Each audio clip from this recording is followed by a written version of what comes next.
Welcome, everybody, to the show. It's Sunday morning. Let me adjust this volume here. How's everyone doing? It is a pleasure to be back on Sunday. We got a little surprise here, although by the thumbnail you've probably seen that we're doing Turtles, the Hyperstone Heist on the cover of EGM number 42. What is going on? Welcome to the show. It's time to wake up. Is first. JT, you temporarily lost your crown. What's up with that? What's going on with that, buddy? Good morning to you as well. Cutthroat Comics is here. Matt Tracker Rubin. The Den of Geek. Bat Stand. Dale the First. Look at all of you legends. Got somebody backstage. We had to ID this kid because he looks different. I didn't know who the hell he was, but he's back there apparently. He wants to hang out with us, so I guess we'll let him in. Let's get this guy in. Hello? What's up, Dusty? Hi, big fan. I like the Legends Club. Where you been, man? I've been hiding. Oh, okay. I had stuff to do, you know? Work, real life. Ugh, disappointing stuff. It's weird. It's like if you're hiding out, you'd think that your beard would be long and bushy, but it's somehow shorter. I know. I don't get it. Yeah, I think I'm picking up on Jay's speakers. I don't. No one else here is Echo, Mr. John of War. Good to see you, buddy. How you doing? What is going on? Yeah, I had to shave down my beard in December. We had a big subathon over on Twitch, and that was one of the goals. Now I'm growing it back. And now here you are. You're back, baby. You're back. I want to thank everyone for joining us on a Sunday. Mighty Mutron is here as well. Good to see you, dude. Now let me turn this off just for a quick sec. You guys let me know if that music is too loud, because it's really hard to tell. It's really hard to tell on StreamYards here. First off, before we get to business and catch up with Will, I got to say that we did something yesterday, Willie. We did something. You did something? Very, very humbled here that we accomplished this. So I want to shout out the Legends Club. Thank you guys so much for getting us to 75,000 subscribers. Heck yeah, congratulations. That's huge. Thank you. Beyond excited. Thank you guys. We're going to have a big celebration on Friday. But I want to thank each and every one of you that has supported through being here on the live streams and watching my videos over and over and over. And please keep watching them. Just have them on repeat. I don't mind. I don't mind at all. So thank you guys. Friday will be our big celebration for that. So rock and roll. Willie, what have you been doing since November? I mean, we kind of know you've been hanging out with that Bartlett kid, hunting hot softs, but what else has been going on in Willie's world? I had to, just for reasons, I had to go back and do work full time. So that ate up a lot of my time, so I didn't have a lot of extra to spare for doing other things. And we were working more on the Twitch side. Lots of streaming when I could over there, and helping kind of grow over there for a bit. Yeah, you're getting close to partner, yeah? Pretty close. We're getting in the realm of being able to apply anyways, but I think we still got a bit of work to do before we can actually probably be worthwhile for them to accept. Oh, that is wonderful news, buddy. You've certainly worked your butt off, so that'll be coming to you. Just keep it up. We've missed, I think your last episode here was November, so we've done a few issues. Not as many, just because it is very daunting. A shout out to everyone who stepped in and helped me with these long reads. As we know, we're getting really thick with these EGMs. They're getting into like 200, 300 pages. So thanks to everybody. But we haven't gone too far, Will. We're in January of 1993. 1993? Yeah. Jeepers. So I think you missed the majority of the Street Fighter 2 stuff. Yeah, I think it was the last one I remember we were just talking about it coming out. Yeah. So Street Fighter 2 is out. Champion Edition is out in the arcade. And we're here in January. And we're going to look at the cover of this lovely issue, number 42, which features... let me get that here. Features Teenage Mutant Ninja Turtles, the Hyperstone Heist for the Sega Genesis, which, due to licensing agreements with Nintendo, because you can't have the same game on the Nintendo as you can anywhere else, as Nintendo's rules, Hyperstone Heist is a changed-up version of Turtles in Time. Samey, but different at the same time. We want to give a shout-out to the Mighty Mutron with the 1999 Super Chat. Let's go, buddy. Let's go, Mutron. Here's to you, buddy. Legends Club for life. Special mention to Raj for single-handedly raising Jay's views. Yeah, it is Raj. Raj has done it all. For Raj is the only person I know who leaves a live stream to go watch videos on the same channel. It's amazing. Amazing. Indo Nerd, good to see you. Crow is here as well. Good to see you guys. And, of course, John Awar from my lonely Twitch viewer. Appreciate that, buddy. Appreciate that very much. Hi, John. Okay, guys, if you want to read along, retromags.com is your source. Those guys are legends. They archive all this beautiful history here. Let's look at this cover, Willie. We got good cover. The artwork for the Turtles is fantastic. So good. What else does your eye spy on this cover? Are you going to make me talk about Bubsy? We got Bub, one cool cat. Those poor saps don't even know it's about to hit them. You even play that copy of Bubsy you bought? Well, I've played it recently, but yeah, not that copy. But I've played it recently. Locke, thanks for the view on Twitch. Appreciate it. I wish I had more time for Twitch, guys. I do, but I don't. But thank you. No, you're killing it here. That's all that matters. I still keep the channel alive when we do the Talking Heads. I still do Twitch. Versetti, what's up, buddy? How you doing? Yes, we got Bubsy and Wayne's World. Did you ever play Wayne's World? I never played that one. No, it's awful. Another awful licensed game. Big surprise. All right. I think I saw the Angry Video Game Nerd one about it. Yeah, they look like they kind of look like bobbleheads. They have giant heads and small bodies. Yeah, like the Ghostbusters on Genesis, right? Yes. But it's like the level, everything is just all the backgrounds and everything is really copy and paste. And it's one of those side scrollers where you can go vertically as well. So it's just this big maze of where to go and everything looks the same. Wayne's World had a game. Sure did. All right. Well, since you've all been waiting to hear the beautiful baritone sounds of one WillyLo, we're going to let WillyLo read this entire editorial, given that it is his guy, Ed, as well. So, Will? Oh, God. Welcome back. Take her away, my friend. Versetti, good to see you in both chats. Thanks, mate. Got to get some stretches in here. Playing fair. Over the past few months, there have been a few rather disturbing press announcements coming out of the offices of some of the major players in the gaming industry. The main issue centers around Sega's launching of their new CD-ROM player. Without a doubt, the Sega CD is a spectacular unit. The technology behind the system is amazing, and this system clearly represents the future of video gaming. We've been talking about it ever since we saw it when it was debuted at the Tokyo Toy Show back in June of 1991. Did we ever confirm that the Tokyo Toy Show eventually just became the Tokyo Game Show? I don't remember. Does anybody in the chat know that? I think it's the same thing. Because back here, right? Like games were still they were considered toys, right? Electronic toys. Yeah. So yeah. And now that the unit is on in the stores, the feedback from our readers is very positive for both the Sega CD and the technology. It's no surprise that the systems are back ordered, and shortages are appearing already. Oh.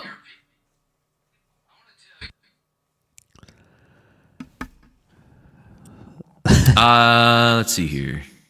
And now, it actually dates back to January 1992.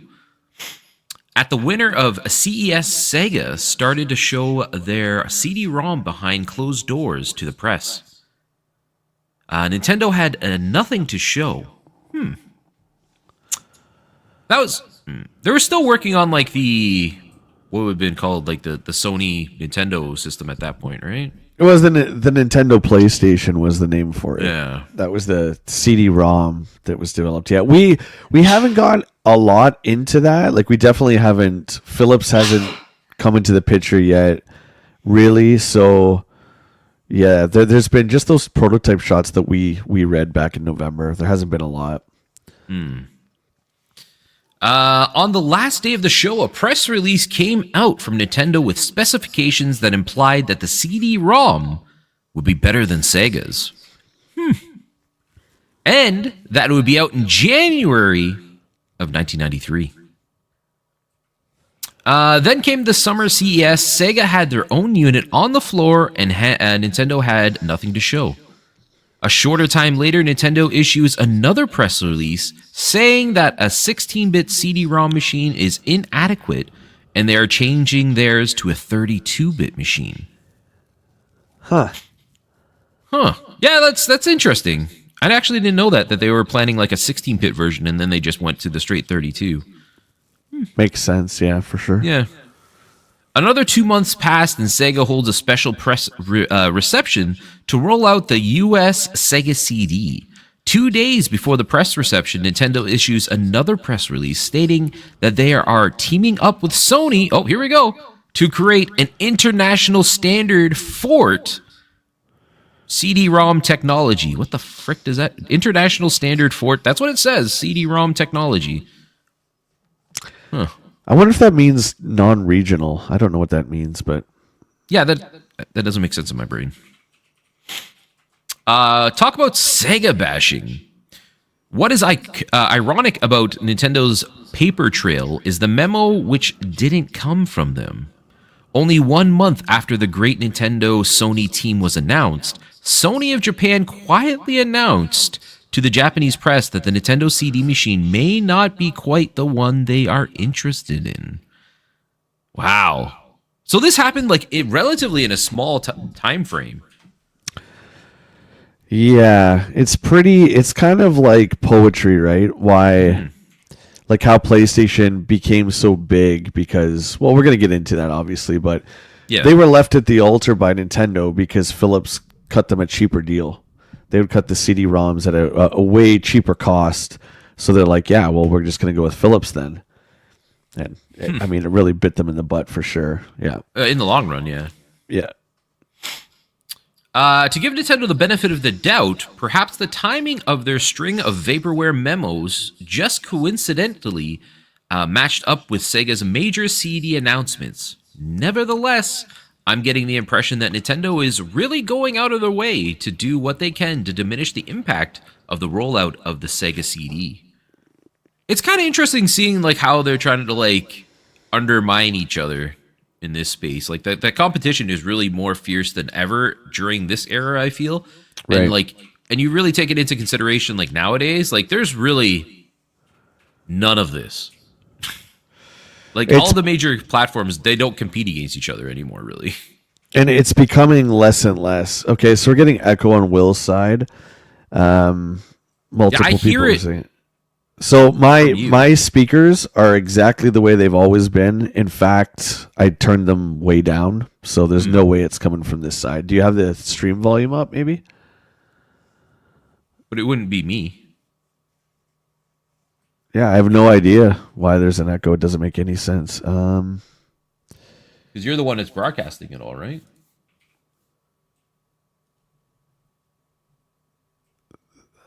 The echo is just Willie speaking down to us from up high. Stacy, what's going on? You like it? Seems fine now. Only when Willie gets loud. Listen, I can't help it. I'm a loud person, okay? It might have been my speaker, John, at first, but this is how we've always recorded all of our Talking Head stuff and never had an issue. But mine's way down now anyway, so I have no idea what it is. I have the stream up, obviously, but there's no volume on it. I don't know what it'll be. I'm sorry, guys. That's very weird. Yeah, because I had to turn down my headset because I keep hearing myself in your background. And it's only when I start talking and then I hear it through my headset. Okay, well, let me just check something here. Okay, how's that? Hello? That better, guys? Anybody hear anything? Nah, I don't hear it now. You don't hear it now? Uh-uh.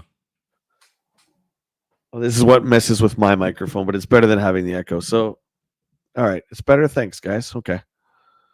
Yeah, I don't hear it now. All right, Good. that doesn't bug me as much. Because I don't know if you've ever done it. So I've been doing a lot more like video recording and stuff, and I use the Adobe Premiere. And when I'm recording stuff, sometimes I have my headset up, and then I hear myself as I'm reading it, and I stop because I'm like, Yeah. I don't like that. Yeah, I don't use headsets, so when I do my audio recording, also through Adobe, I always turn my speaker down, then turn it up, then turn it down. Because That's what I keep doing. Because when I catch it, I'm just like, it's jarring. Yeah, you're like, eh. Yeah, guys, thanks for letting us know. Appreciate that. Hopefully that fixed it. So yeah, we're getting. Oh, yeah, you got some more. Yeah. You want me to finish it or go ahead? Go ahead. No, go ahead. Now my mic's screwing up. It's okay. Go ahead. Technology. Good. You good? Yeah, you're good. Go ahead. To that, I wish Nintendo would play fair and let Sega have their just rewards. Instead of making constant promises which aren't coming true, Nintendo should just concrete on making their own CD-ROM. Forget that Sega beat you to the CD arena, and remember that you were late with your 16-bit system, and you caught up in only 1 year. You could, with the help of a long list of excellent licenses, catch up to the CD system war in the same amount of time. And that's true. They had such strong licenses and franchises that they could have, at any point, just released whatever they wanted, and they would have probably done gangbusters. Yeah, I mean, I totally agree. I'm gonna step back on the mic, guys. You're gonna have to let me know. I don't. It keeps turning down, so there's something going on here. Because now my microphone keeps turning off. So I don't know what's going on. That's weird. I'm back. Here we go. It's weird though. It never did this before though. I don't know. Insane. Okay, you're finished there? Yep, that's all done. How's the volume here? Is this low? Do I sound low now to everybody? Me, you sound good. But it does seem like it keeps moving back and forth when you like. Because it keeps auto turning down my mic. I don't know why. So you guys let me know if it's too low. We'll work from there. Is that the stream? Hell. And it won't hold. This is garbage, man. StreamYard, is that it? StreamYards, yeah. I mean, if you put on, there's a few audio things you can do, and if you click on them, then it makes my mic go low for some stupid reason. We're not on Discord. Yeah, we're using StreamYards to stream through. Yeah, this is the program I do verses on. See, it's doing it again, man. That's weird. Frustrating. Oh well. Okay, let's get into this here. Out of this world. Yeah, I had to put the echo cancellation on, which I took off before. But I never, when Den was on and Bowler was on and stuff, we never had this issue. So I don't know why it's doing it with Will. It's just weird. Anyway, we got to move on. Sorry. So it's all my fault. Not your fault, dude. It's a $7 million microphone and it turns itself down. I mean, that makes total sense, right? It's like you guys, when you make a phone call on your iPhone to another iPhone, it's like you're talking into a walkie-talkie. It's like the house phone that I had in the 90s had such clarity, but when you call somebody on an iPhone, it sounds like if you talk at the same time, you can't hear each other. It's like a $12 million phone. Like, what is happening? But anyway. Okay, calling on in. Over. Oh, there you go. Out of body experience, $39.99.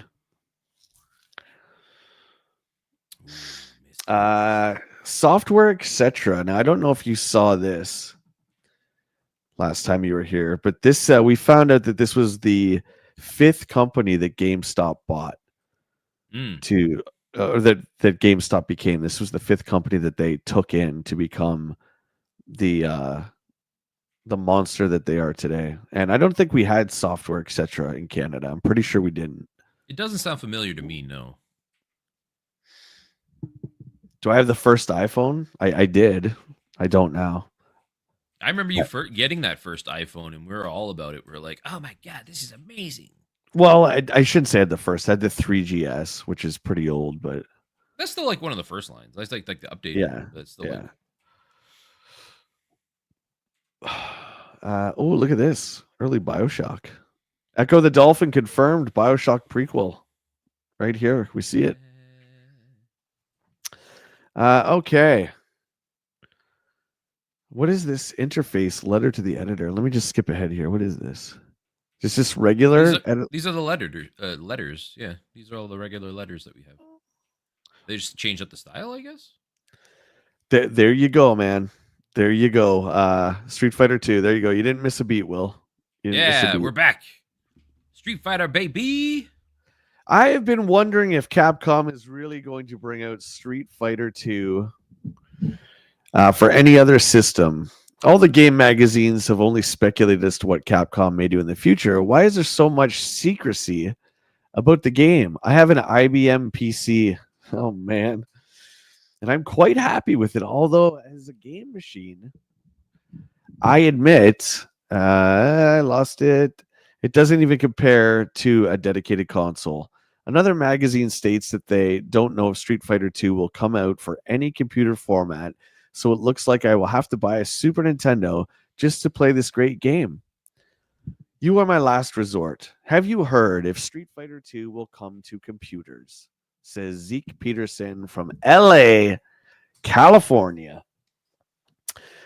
Never fear, Zeke. When other mags give up and say they don't know the answers to your burning question, you know you can always turn to EGM to go the extra mile and give you the answers you need. After contacting all of our world net oh, the old school terms, man. I live for them. Our world net sources, we finally hit pay dirt. Not only will the mega Hawt Street Fighter 2 be coming to the IBM PC, but thanks to the wizards at US Gold. Okay, hang on. US Gold is terrible, first off. They made, do you guys remember Strider 2 for Genesis? It was US Gold. Know of it. And we're not talking about the Capcom PlayStation game. We're talking about Strider 2 on Genesis. US Gold made it, and it is horrible. Huh. Anyway, the game will be coming out to the Amiga, Atari ST, and Commodore 64. Wow. There's only one catch, though. The game is only scheduled to be released in England. What? As to the secrecy about Street Fighter 2 coming to the other systems in the US, remember this holiday season, the time when big bucks are spent for games. If Johnny really wants Street Fighter 2 and he has a Genesis, Santa will go out and get him a Super Nintendo. Okay? Is that how it worked? What? Yeah, I don't know. If Johnny, blah, blah, blah, blah, blah, blah, where are we? I lost it. If he knows that it's coming out this system in March, he will wait.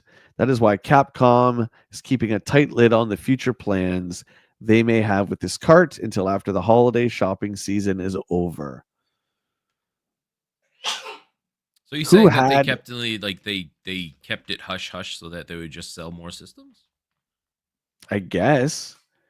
I mean, wouldn't that doesn't seem too right though. I mean, I don't think IBM would like that, right? Like, yeah. Given how big this game was, you would think they would want to push it, but it sounds like it was kept under secrecy. Yeah, strange. I don't know. What is this next one? More Street Fighter 2 paraphernalia. Nah, skip that one. All right, moving on. Hey, next page. Wonder Dog. Wonder Dog for Sega CD. He's not a great character looking. I don't know. Wanted Tenjin's Tetris. I'm very interested in finding Tenjin's Tetris for the NES.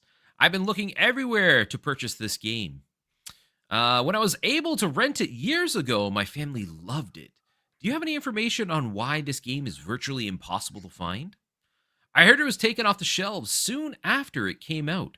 Nintendo's version of the game is boring and graphics really suck. What? It's just blocks. How do you expect it to? Okay, whatever. Anyways, Ethan knows games. I guess. If you have any info on where I could get the game and how much it would cost, I would greatly appreciate it. Thank you, Ethan Libzit from Appleton, Wisconsin. You know what's funny? Yeah, this game is extremely rare, especially back then. This was like one of the grails on NES. We saw this box copy has been at Game Cycle for months. It's pretty decent price too, but I forgot that this game was pulled. But for Tetris, that's a lot of money to spend on Tetris. For whatever reason, Tengen, they put in co-op, but Nintendo did not, which was a huge mistake. Nintendo only made their version of Tetris single player. So everyone wanted this one because it was multiplayer. Simple as that, right? Yeah. But anyway, go on. Hey, Packers, morning. Morning, Packers. Where was I? Here we go. Bad news, Ethan. Tengen Tetris is one of the rarest and most sought-after video games in existence. Oh my! I had to put emphasis on that just to make sure you guys knew. You were right. It was pulled off the shelves soon after its release. It appears that Tengen thought that they had obtained the rights to do an NES version of the game, but apparently they did not research the history of the game far back enough in time. The Big N proved in court that Tengen did not get the rights from the Russian originator, and the court ruled in favor of Nintendo. So is this like Nintendo just being upset that they made a Tetris, so then they went after them and looked through all their stuff we got you? No, Tengen, who was a division of Atari, was never a licensed third-party developer for Nintendo. They didn't pass. They didn't have the seal of quality. But because Atari does what Atari does, they made the games anyway. So, Stadium Events that was made by Bandai, that was pulled because Nintendo wanted to make world-class track meets. The same thing here. So they didn't want anyone else doing Tetris. But Tengen did it anyway and released it anyway. Obviously got in trouble for it, and the game got recalled. I'm not going to lie. Learning more about this kind of wants me to get it now. You muted out there. Oh, I said hearing all of this now, it kind of makes me want to get a copy of it just because. It was 400 at Game Cycle, complete in box. It was in really great shape. That's a lot of hundreds, though. It is, and I gotta say, as much as I like it for history reasons, I've never really been a Tetris guy. So I used to have this way back. This was one of my first rare games I ever had in my very first collection. But it's probably still there, dude. I doubt anybody's picked it up yet. It's been there every time we've gone. We've gone outside of videoing stuff, and it's always there. It's still there, yeah. That is a lot of Tetris blocks. All the Tetris blocks. I don't know, 400's a bit steep. $200, I would be like, I'd probably consider it. I don't know why it's worth less now than when I had it. It's worth less, but they never obviously made any more copies. I don't understand it. Maybe just because it is just Tetris. But I'll go even further and say that the fact that they have one with a box and a book makes it extremely more appetizing. Do you know what I mean? Yeah. Oh, well, that's the whole thing of our collecting series is just that having everything in complete form, it just seems so much worthwhile and interesting. Yeah, at this point in our lives and our collecting careers, right? It's if you're gonna go for it, go for it. Yeah. Right. Let's see. As a result, Tengen had to pull their version of from the stores. That was a shame, as we agree with you. The Tengen version has a superior two-player simultaneous mode. There we go. And the backgrounds and tunes are excellent. In checking various swap meets, we find that the game is virtually impossible to come by as everybody who has the cart is keeping it. We hear that the dealers are willing to pay over $200 for this game, but no one had a copy in stock. Sorry. Are they going to buy it for him? Yeah, I don't know. I doubt it. See, isn't that weird? Shout out Ghetto. What's up, buddy? Loving your videos you're putting out lately. Lady? Your Sniper Club ones. Hey! Yeah, I don't remember what this was worth back in the day. I'm pretty sure it was past 500 when I had it. Huh. And it's down to, well, it's 4 at, like I said, a game cycle. But I don't know. Yeah, so it's probably like 300 US. Yeah. So it's like a little bit more than what they're even stating here, which is kind of crazy. Rarity is still, yeah, rarity is still rarity. And what we've seen over the history of video games is that they just go up in value. It's very rare, especially something like this that was out of print and pulled off the shelves, that would go down in value. I don't know. Maybe because there's so many versions of Tetris. But I mean, you could say that about anything, and it still doesn't change the fact that this version of Tetris was the one that was pulled off the shelf. Yeah. So it's interesting. CD games cheaper than carts? With the Sega CD soon to be out in stores, will their CD-based games be cheaper than the Genesis cartridges? I have heard that it is very expensive for a company to mass produce the discs. It seems to me that the major cost in making a cartridge-based game would be the chips and the circuit boards. And since the CD is just a piece of vinyl, games like audio CDs would cost about $20. Where's this guy getting this info from? I thought my brain broke for a second because you just like stopped, and I was like, well, because CDs aren't made of vinyl. They're plastic. Then it kind of broke my brain for a second there. Unless they are made of vinyl and I'm an idiot. I don't know. Has Sega announced how much their CD games will be, says Robert Forrest from Portland, Oregon. Shout out to the West Coast. Sega has stated that the first batch of CD games will be sold for $49 to $59 US, depending on the complexity of the game. While that isn't a huge savings over conventional Genesis carts, Sega points out that although manufacturing expenses are down, the costs for game production have risen considerably. Wait till you get to 2025. Now the discs, go back. We don't want to keep going forward. Now the discs contain thousands of megs. Oh my. Thousands of megs of memory. Games can be considerably longer, resulting in triple the development costs. Video footage, which can cost a bundle to license or create, adds even more to the costs. And the cool CD tunes can be very expensive to write and produce. There you go. Just a shout out to this EGM in your face shirt. Anyone want to do an eBay look to see if there's one of those bad boys on eBay? It's friggin' sweet, man. John Phillips, what are you saying, buddy? EGM and Game Pro were best back then. Salute. Checking in from Chicago. Salute from Ontario, buddy. How you doing? Thanks for dropping in. All right, Willie, you're up. I feel like we should read that one for the shirt because it's the letter of the month.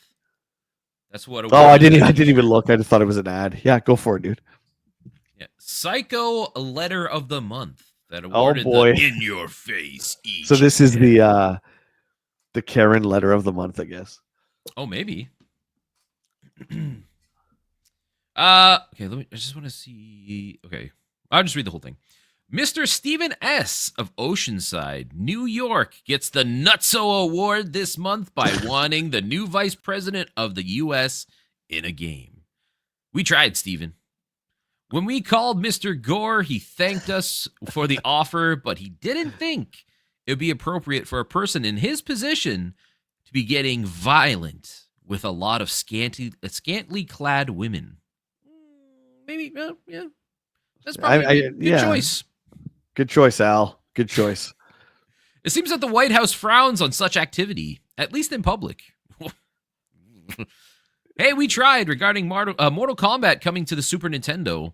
There is no news yet, but this may just be one of the surprise titles at the January CES show. The actual letter, though, is Dear EGM, I want gore. I'm wondering in the midst of what time will Nintendo become intelligent and allow blood and girls And and Gruts? What are you bikinis? saying? This is how he talks. I'm just dude. I listen. Blood and Gruts? Yeah, that's how he talks. Hey, Stop all right, picking all on me. right, all right, all right. Hold on, scene. Start again. I own a Super NES, and I'm hoping there will be a game with those characteristics. Why don't you have a Super NES which makes Mortal Kombat and make it ultra violent? Yeah! There you go. That's what he sounds like. Who's this guy again? Uh, Oh, Steven. Yeah, Steven S. from Oceanside. I mean, look at his writing, too. You see his actual letter in the left there. I mean, he looks like a kid, which is fine. Did I just make fun of a kid? Yeah, probably. I'm wondering when Nintendo will become intelligent and allow blood and guts and girls in bikinis. Oh, my God. Come on, dude. Come on. Let's keep it family friendly here, Steven, for God's sakes. Cheap CD games. Music compact discs are relatively inexpensive. I can go to a store and buy the hottest CD, like Color Me Bad, for about $15. Now that Sega is making CD games, will they lower the CD prices to $20 or $30? It certainly can't cost very much to press a bunch of CDs. I can see why cartridges would cost more because of the chips that go in the circuit board. Has Sega revealed their prices? Well, he kind of just answered this, Mr. Tim. I was gonna say it sounds as similar as like the last message that went in from Topeka, Kansas City. Sega has announced that the first batch of CD games, which includes Sewer Shark, will be either $49 or $59 US. Well, they do admit that the cost of the mass production of the CD will only be pennies each. They also said that the cost of development of the games will be a lot more expensive, blah, blah, blah. We just read that same thing. Okay, moving on. It's interesting to me that like there's a lot more interest in the actual physical media and then not realizing like the time and effort put into the data that people actually create for the game is like what is valued on it and not just the disc itself. Yeah, you figure, I mean, I'm, no Tommy Tellerico, but, I think the NES has like 4 sound channels or something like that, right? Yeah. To make a song, which is why the Legend of Zelda theme loops after like 8 seconds, right? There's only 4 different channels. But when you're getting into more powerful systems and more memory, you can actually make full songs, right? You're right. I don't think people really understand what goes into it. And that's just the music part of it. You got, guys going out recording actual sound effects now that can be digitized and used in games. Full motion video, so you got video crews shooting actual people.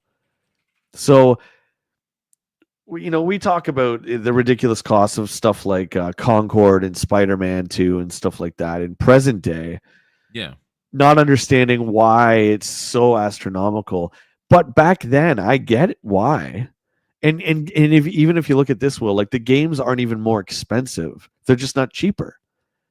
And they're adding way more production value into each game. It's crazy, right? So when people say, man, video games are expensive now, it's not really. But not really, though.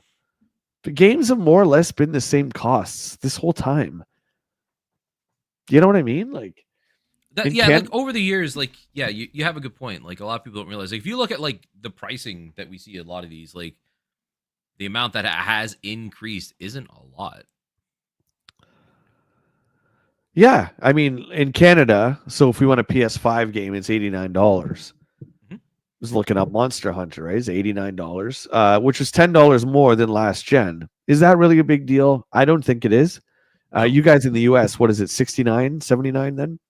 It's got to be. But I remember paying like $89 to $99 for like N64 cards. Yeah. The third-party stuff was always $10 more. Yeah. And if it had more megabytes on the cartridge, it was more money. So I find now, and I'm not talking about collector's editions, I find now that games it's like the same. I don't get why everyone's losing their mind that GTA might be $100 or whatever. Like is that really that big of a deal? I don't know. Maybe it's just me. Let's see what you guys are saying. Retro Cart, good to see you, buddy. Thanks for stopping in on a Sunday. Let's see what you guys are saying. Versetti's saying, but now they have different versions of extra content. COD goes all the way to 100. Yeah, but that's collector's edition, right? You don't have to do that stuff. We're just talking about base games, and I'm pretty sure back then, Will, I don't think there was collector's editions. I don't remember. Not as grandiose as they were, but like, yeah. Yeah. You know, like Zelda had their special version, right? And then Of Ocarina, yeah, but I mean, we're not there yet, right? We're no, still not in that year yet, yeah. Yeah, we're still in Super Nintendo era. There was no collector's editions. There might have been like Strat Guys, there might have been a hardcover, but I still don't even remember that. It was kind of like just one thing, right? Yeah, there you go. Wake Up says Chrono was 80 US on release. I believe it. Yeah. They actually filmed people. Yep. You know, digital pictures. Come on. I go on and on about digital pictures way too much, Cut. You know that. Let's skip. Or do you want to do this? I think this is a bootleg one. Do you want to read this one? The bogus multi-game cards? Yeah, bootleg carts. Okay, so let me see if it... Because that's very short. I'm curious if it continues on somewhere else. There's more. There's way more letters, so... Okay. Yeah. I've heard that there are Game Gear carts that have over a dozen games on them. Are they any good? Chip Roberts from New York. Yeah, buddy. These multi-game carts come from the Orient and are illegal here in the U.S. as they are created without the permission of the companies that develop the games. Yep. AKA bootlegs. Okay. RetroCard, thank you for looking this up. Just grab my 1990 Sears Christmas Wish book. It's got Zelda 2 for 64 Canadian, Mario 3 for 79 Canadian. Yep. Yeah, so really, it's not that much different than what prices are still currently. Brian, what's going on from Twitchland? How you doing, mate? Yeah, and I distinctly remember my Mario 3 having $99 on it. I also know that my mom got it at Toys R Us, which would explain the extra bump up in price. But right, like RetroCart's saying here, it's not that big of a difference. In fact, the companies were putting in more time and more effort back then, it seems, to keep up with current technology and not charging more. So I can understand why, these guys are saying they're on CDs, so they should be a bit cheaper, but yeah. Anyway. Oh, didn't we see? I think we saw this at Game Cycle. This longer play or your money back. The Turbo Touch 360. Guys. We did see that. Yes, we did see that one. I do remember that. Yeah. Yeah, I think we saw the black one here. Not my thing. All right. Wow, look at all these glorious, glorious letters. Wanted more NES games. This is from Aaron Paul. Whoa, from Los Angeles, California. Lately, if you have not already noticed, the quality and quantity of games that have been coming out for the NES has dropped dramatically since the Super NES appeared last August. Oh, I disagree with you, my friend. I think it's quite opposite, but we'll get into that. I have heard that Nintendo will stop making games for the 8-bit NES next year. What do you think on this? Aaron Paul, Los Angeles, California. Very observant, Aaron. While the large companies like Acclaim, Camerica, and Konami have been bringing out new NES games on a regular basis, many of the smaller licensees have either postponed or stopped production or stopped producing cartridges for the 8-bit NES in the favor of the more lucrative Super Nintendo. Nintendo hasn't exactly been helping the situation along any, especially now that they have discounted the Super NES down to $85. Just $5 more than the NES. It looks like the old workhorse has only about one good gear left. Ladies and gentlemen, come on.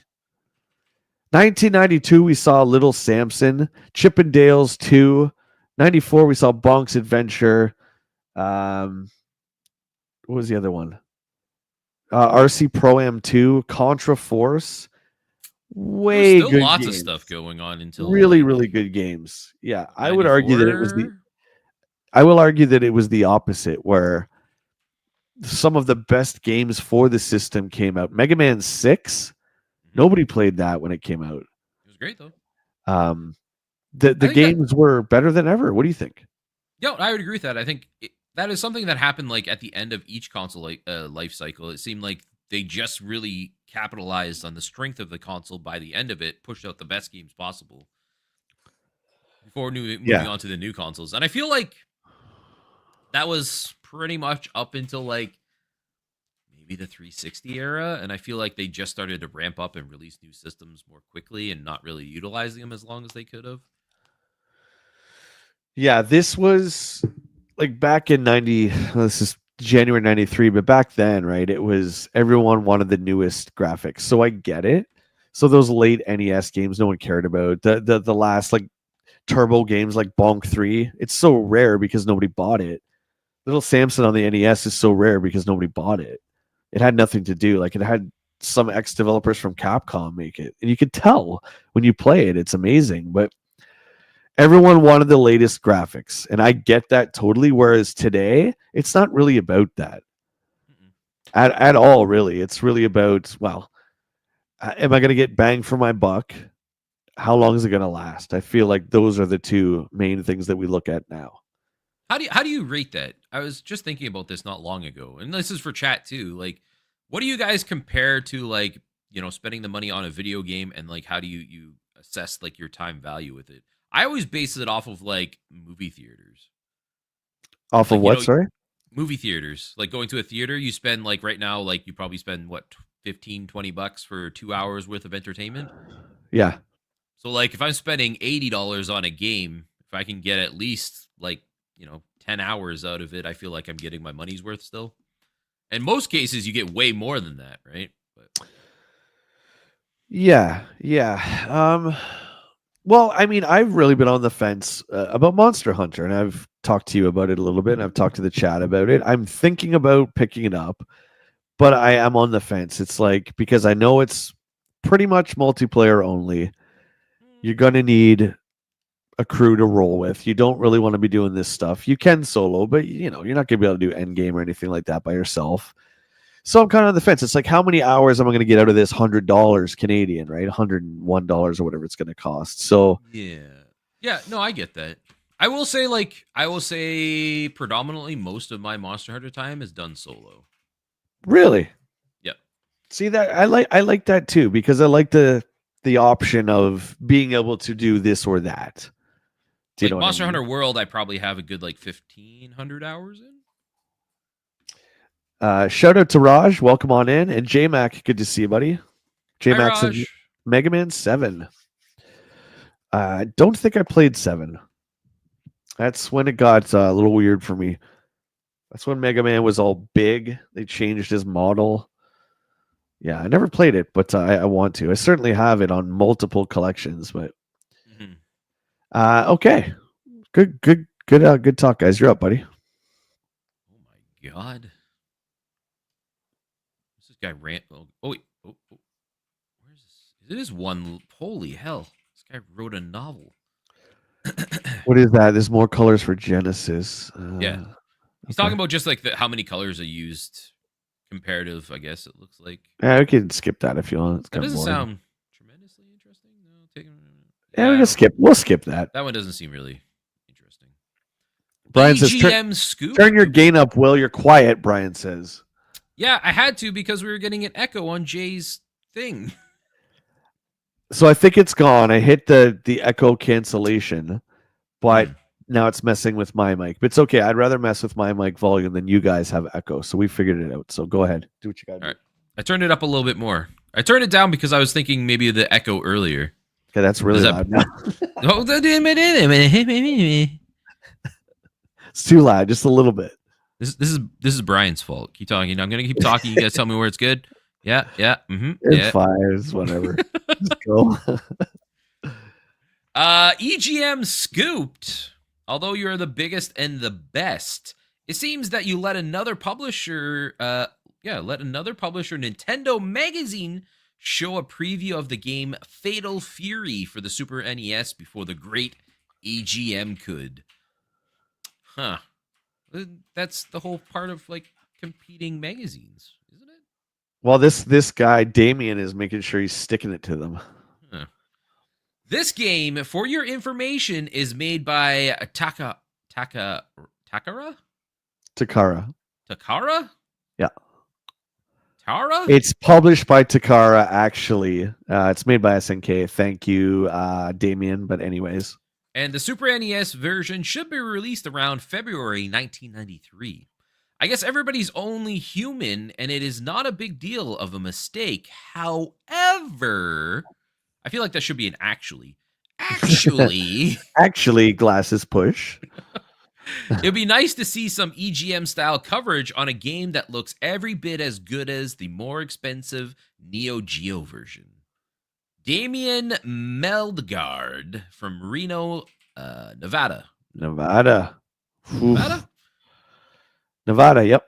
I wanted to say New Vegas for a second. I was like, wait, that's not actually a place. I thought Las Vegas was the state.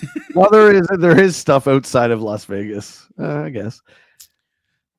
Whoa, dude. You're going to have to send you a pair of stronger reading glasses, as you certainly have missed a lot of great info on our past issues. First of all, even thinking that this other mag, and I use that term very loosely, could publish something newsworthy is a big mistake.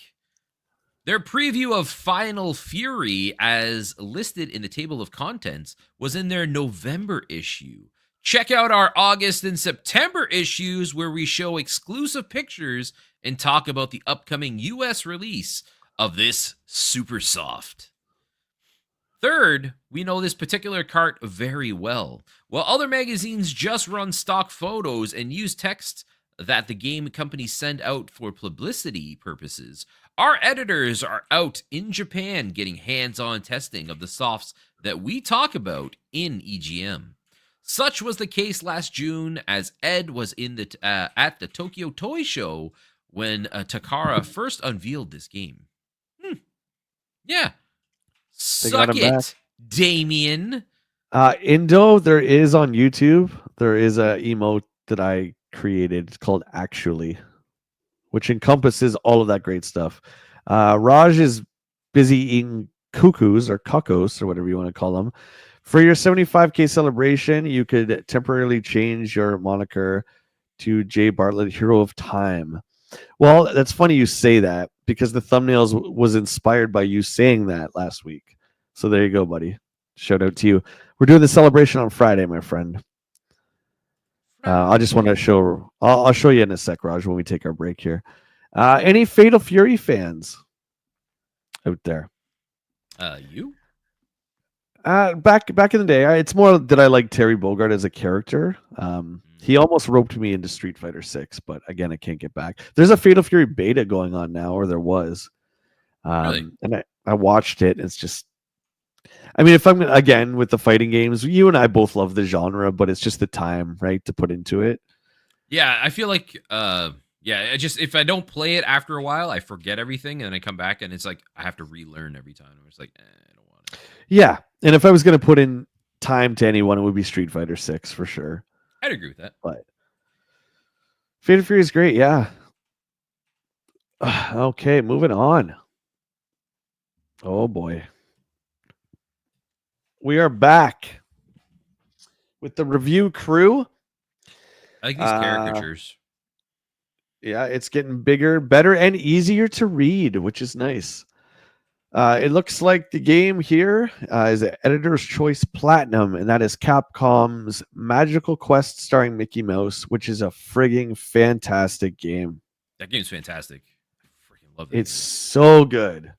I love Sega's Mickey Mouse and the Castle of Illusion. That game's really good too, but this one, just think like Mega Man with like Mickey Mouse. It's so great. The different uniforms Mickey gets. I used to have this back in the day, Willie. Back in the day.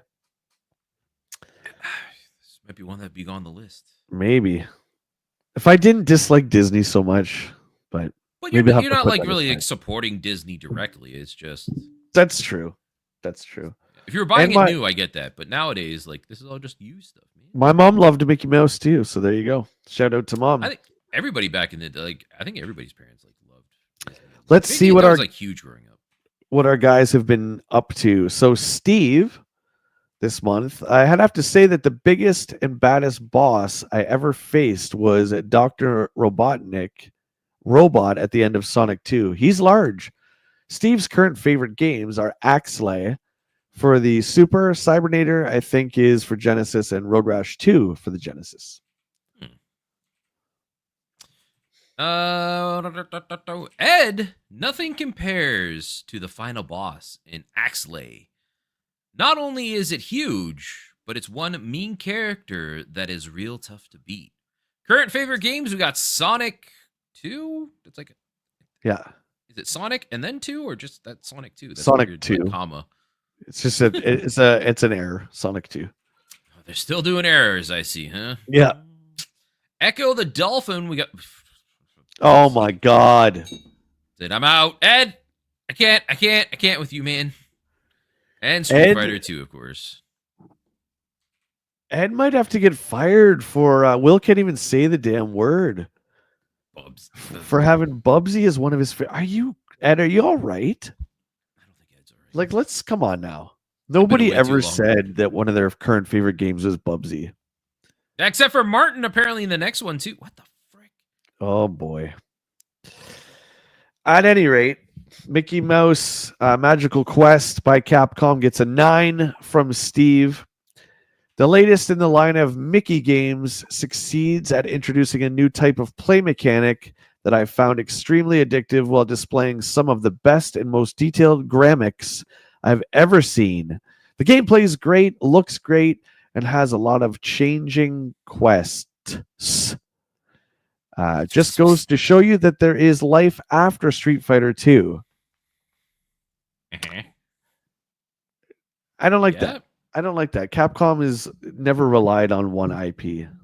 No. Well, I was talking about these yesterday because I was playing Monster Hunter, and I was like, Capcom's like one of those companies that like still reliably releases a game that's like quality, right? And they have so many different like franchises. They're still trying to bring out new IPs that they're making and like taking a shot at it. And some of them like they may not hit as well as like some of their staples, but they're still solid games.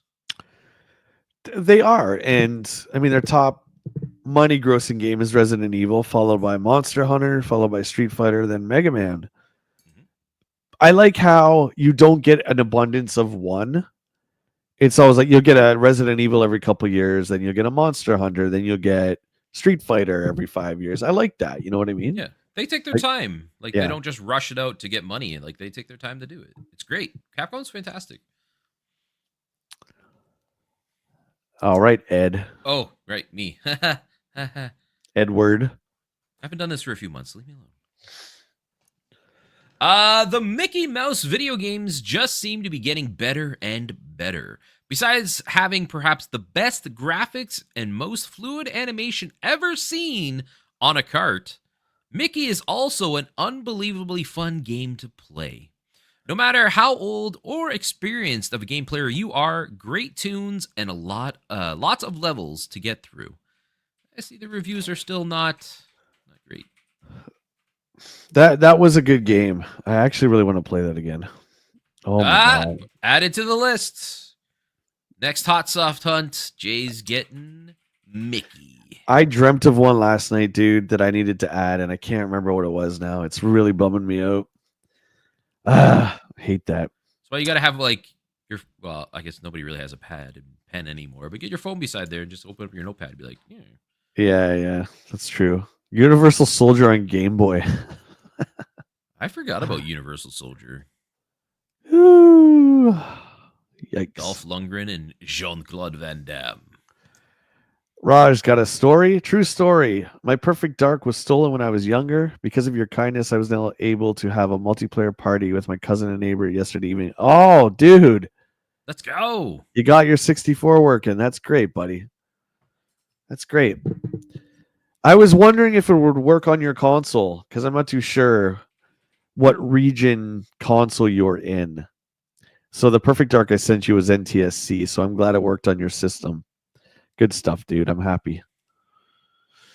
Cybernator. Do you ever play Cybernator? I have. Actually, I really, really like Cybernator. We were talking about this not long ago, too. The gold award is like covering half of what the game looks like, so I can't even remember. The placement on that is not great. It's like a kind of like a Metroid kind of style, like, you know, look and feel to it, or like Castlevania. Oh, okay. Indo Nerd says, I heard you can unlock the Jean-Claude splits in that game. Good for that guy and being able to do that. I would never ever try that for obvious reasons. It just feels like that's you're just asking to hurt yourself. You know what I mean? Am I right? I'm right. I don't know. Maybe you should try it. Oh, dude, I would break my leg. Can you imagine trying to do? I can't even like sit down anymore. It's something popping or snapping or clipping. Cybernator gets an 8 from Steve. This game is a Super NES update to the Genesis classic Target Earth. Wow, I never knew that. Huh. But the game designers have done more than simply add new detail to the graphics. Many aspects of the gameplay have also been enhanced to create a game with plenty of technique to complement the great graphics. A bit easy, but hey, it's still fun.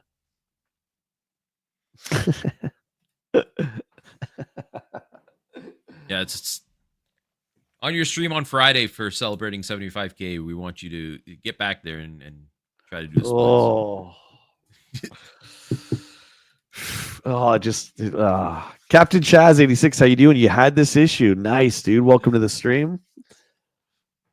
Let's see. Where's Ed? There we go. This is one of those games which really shows how far the Super NES has come. The game is very intense with excellent graphics and sounds. Gameplay and technique are major factors here, as this is not a game for the inexperienced. Not an easy game when you beat it, but when you beat it, you know you've accomplished something. 8. Cool. X Zone, another terrible picture. Come on, guys. What are you doing to me here? Yeah, these pictures, even the next one, Gods, like what is it? So we didn't say Cybernator was made by Konami, so there you go. X Zone by Chemco gets a 7. X Zone represents one of the first additions to the Super Scope library. The designers have done a good job of creating a varied assortment of alien adversaries, and most scenes are energized with supporting Mode 7 effects. The effect is good, and the complexity of the action while remaining 2D comes off good. Good. Oh, yeah. Good. It is good. I love it. It is fine. It is nice. Steve, I'm just joking. Come on our show, please. Dance Dance Revolution stream for Jay. What is? Do you have the Mario DDR? I do. There we go. I do. I still have Mario one that's DDR. More fun. Yep. I wish I kept my version. Did you That's ever a pretty get rare collectible? I did have one at one point. Yeah. Yeah, I still got the box and everything. It's down in the basement. Yep. Good idea. Wake up. It's a good idea. There we go. That could be fun.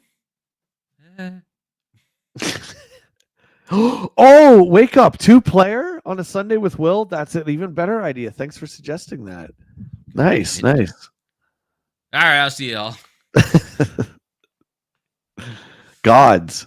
Oh, yeah, you got to do yours. Sorry, go. Wow. That's okay. It's a Super Soap game. Super Scope Super game. Soaker game. Hey, Super Soaker. Welcome back. Up until now, the Super Scope was a dust collector. It still is.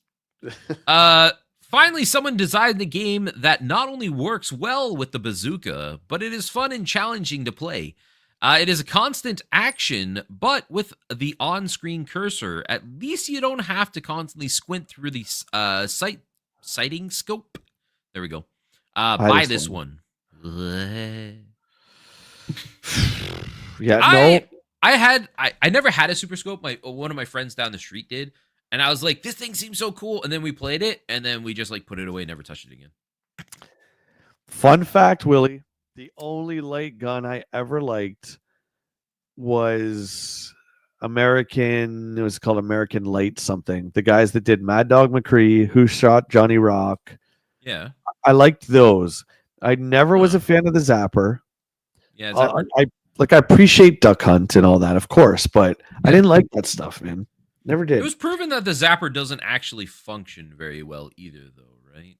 Like in Yeah. general, even back in the day, like it was always like it had a pattern that always worked.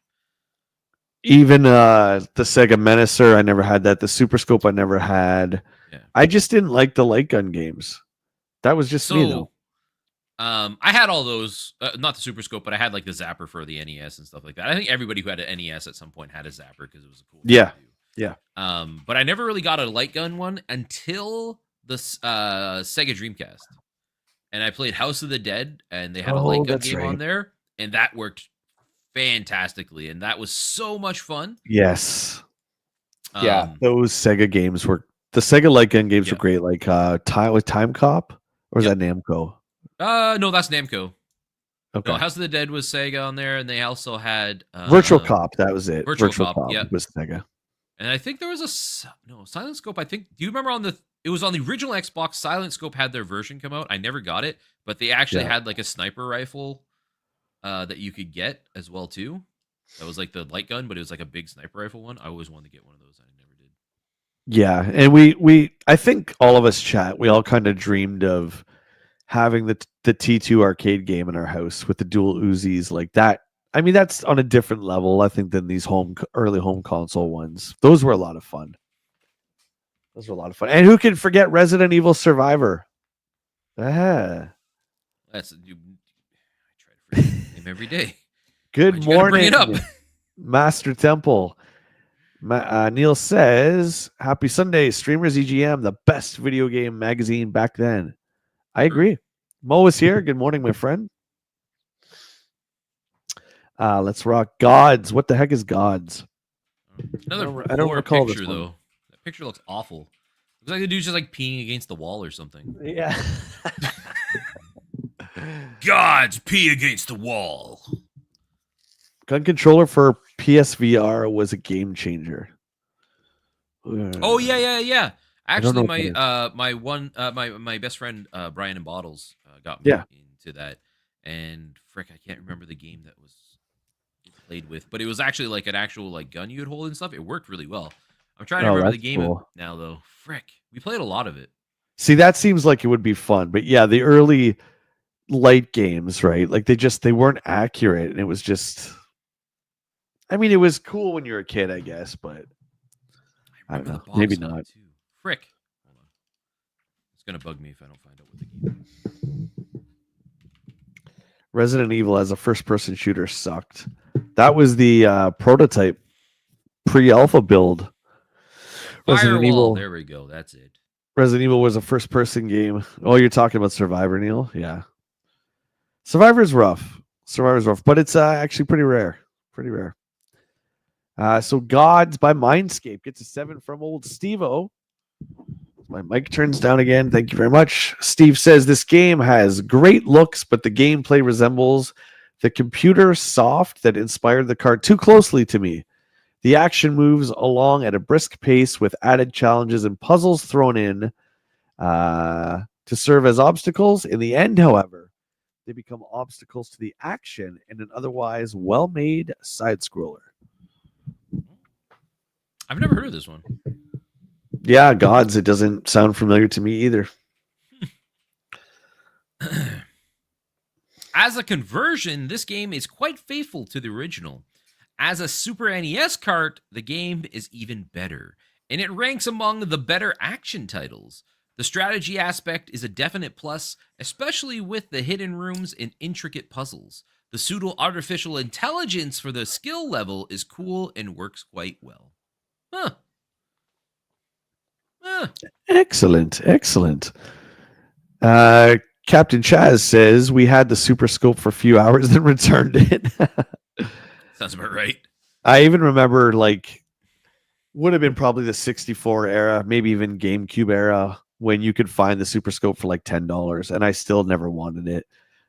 Like, it's I kind of wish I would have picked one up when they were cheap. I don't know if they're cheap now. I wonder. Probably not. They still look cool. Same with the Menacer. Like those things looked they're just like neat peripherals. Not like this thing, but Pro quarterback by Trade West. Yikes. Okay, so Steve gives it a 6. I truly enjoyed the presentation of this game. It's the actual football play that I found lacking. I mean, that's the entire game. This game has some great graphics and an over-the-shoulder perspective that is crisp and bright. The players respond like real players to dish up some real tackles. The game's playbook and input just don't compare to its looks. 6. Another football game. I'll stick to Madden. Whippity do. This is one of the very few well-playing football games on the Super NES, although the perspective will take some time getting used to. After you play it a while, you get accustomed to the Mode 7. If the playbook was larger, I would put this cart right up there near the top. But as is, it's very good, but not great. Does anybody know the athlete that endorsed pro quarterback? I don't know. Johnny Stapleton. Yes. Yeah. Mm-hmm. Johnny Stapleton. Jay, who do you want to be, Iron Man or Captain America? Well, since you are not American, I deem you Iron Man, and Will can be Captain America. Raj, can I trade? Can I be the Canucker? Can I be Daredevil, please? I'll be Daredevil. Oh, that new Daredevil series comes out soon. I'm excited. Yeah, that new Daredevil. Okay, Will, you're gonna have to help me with this one. Bashachu, how you doing? Hi, Bashachu. Bashachu? Bashachu, yep. Bashachu, how you doing? Good morning. Welcome on in. Good to see you. A lot of new faces today. This is great. Guys, if you're new, I'm just going to throw out my little spiel here. If you're new, please consider becoming a channel member. There's 3 different levels. Also, if you haven't subbed, hey, what are you waiting for? And guys, WillyLo is making his presence known here on YouTube. Okay, so make sure you check out WillyLo. Obviously, you know him from Twitch, but he's over here on YouTube. He's put out 2 great long-form videos on Blaster Master and Adventure Island. Make sure you check him out. Give him a sub. Thank you. Yeah, I'm having fun doing some video editing and stuff. It's fine. Bash is fine. Thank you. I appreciate that. Well, welcome on in, my friend. Good to see you. Hope you're not working too hard today. Bash is from your community, I take it. That's awesome. Awesome stuff. Captain I don't want to be him. Don't make me that guy. Captain Canuck. I'm Daredevil. I'm not playing. Do you remember when we played? Don't bring it up, please. What DC Online? Oh, I thought you were gonna say Hero Clicks. I guess you didn't play Hero Clicks with us. I only played that once with you guys, but remember we had what was it, Gotham Boy and No, that was I got DC Online, wasn't it? Yeah, I got to go get it now. I'll let you go first with Hyperstone, or sorry, with Chester Cheetah there. Nobody. This is a big disparity because Steve gave it a 6, and Ed's going with a 9. That's huge. What the heck? Talk about a fun game to play. This is it. Serious players will probably frown at the humor, but it is an all-around fun cart for the younger players. This is the one. Great animations, especially the guitar playing, along with decent quests and a lot of different levels, keep this game rocking. A definite winner. 9 out of 10, Ed gives Chester Cheetah. I don't know, that screenshot looks pretty good. Like, I was looking at that, I'm like, this game looks all right. Has anybody ever played this one? Versetti just became a sponsor for Jay's stream. Jay's not here, so I'm gonna say thank you for supporting Jay, one of my best friends. He deserves it. He's worked so hard to be here and entertain for you all, so make sure, go show him some love. He deserves it. What the frig? Versity, thank you for the membership. I'm not too sure why, guys. We just had a major crash there. Is that what happened? I was like, why did I get like Major crash there. Sorry, but yeah, I got kicked out of my own friggin' stream there. no? Crazy town. I was like, Let why me did get I get so big there? Why let me is it just me? let This me is get not that my back up. stream. Jesus, ladies and gentlemen. Holy moly. There we go. It's not Sorry like we about should have that, like my break time. friends. God. Sorry Yeah. about that. Sorry about that. Versetti, thank you for the membership. Appreciate that, my friend. And just so you guys know, everyone who's still waiting for the giveaway prizes, I had a batch come back to me. I said this a couple times, just so everyone here is clear. The local post office where I send out my mail, anyone who was in the US over 2 batches that I shipped out, they did not put customs forms, so they all came back to me. Huh. So they got to go out again. So that's what's taking so long. It's not the first time that post office has done that. I'm not going to name where it is, but I'm not too happy about that. So my apologies, my friends. They are going out. Bash, what is my favorite retro system? Oh, 64. Yeah, 64, my friend, for sure. Okay, sorry, Will. Did you do Chester Cheetah? Yeah. Okay. So let me continue. So Steve gives it a 6. This game has some truly humorous moments as well as some well-rendered graphics. The animations and fluidity of Chester's movements are fantastic. Unfortunately, the gameplay moves at a slow pace, and not even our heroes, geeks, can help. What? It's okay, but I wanted more action, faster, faster, faster. I don't know. I don't know what that Heroes means. geeks. I don't know what that means. It's weird. Like Ed seemed to rave about this game. He absolutely loved it. Everyone else actually gave it 988. Yeah. All right. Now let me go do what I was going to do. Will, I'll get you to take it over for Turtles. If you want to talk about Turtles a bit and read Ed's, I'm going to go get that game we were just talking about. Oh, I thought you already did. Okay. All right. Okay. TMNT Hyperstone Heist. This is like, I've never played this one. You guys know we've talked about it before on like the collecting ones, but I never had a real like a Genesis. I played it at friends' houses, but I never actually had one myself. So this is interesting. I actually want to pick this up and actually play it one day on stream. I think it'd be fun to check out for the first time. But everybody seems to really like it. Ed here gave it an 8. He says, "Hey, where is the software scaling for enemies coming out of the screen? While it would take a bit more work, the wizards at Konami can do anything. At least I thought so. The game plays quite well, and the graphics are quite detailed. The problem is the only problem I could find is the usual complaint: the game is too easy. I've heard so many good things about Hyperstone Heist. Our good buddy JP Josh Pepper just beat this one on his stream the other day. So he said it was really good. I'm like you. I played Turtles in Time, but I never played Hyperstone really. Hey, Adrian, how you doing, buddy? Good to see you. Thanks for coming on. Adrian, welcome on in. I wanted to show you real quick a game that Will and I used to play here. Oh. Who knows what the heck this is?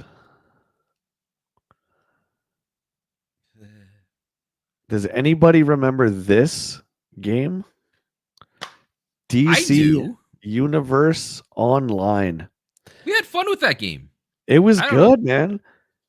This was an MMO for the PS3 exclusive. Sony Entertainment made it. Will and I and our buddy Rob, we played this. Will and I played it a lot. Mm-hmm. This was a really cool game, man. Anybody remember this one? There was that. See, this is what. Sorry, Will. Go ahead. No, I was gonna say there was that and City of Heroes and City of Villains. Remember, those are like the big 3 like superhero MMOs that came out around the same time. Yeah, but this is why I'm trying to find Enter the Matrix, right? Not Enter the Matrix, Matrix Online, because it's important to me to physically own this game because I'm pretty sure you can't play this anywhere. So it's going to be just lost to history, right? I feel like the Matrix is in danger of that. Maybe there are like private servers that people have set up, from my understanding, like how they used to do. Remember, like old school WoW, like people would have their own like bootleg servers. Right. But yeah, not like legitimately. And for tomorrow's Monday Hell Ride, we're doing Contra.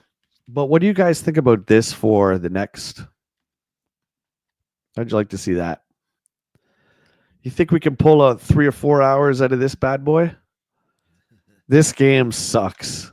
So this wouldn't be this game is difficult. This would be this game sucks. And look, we got a spider on the back just for me. Yikes.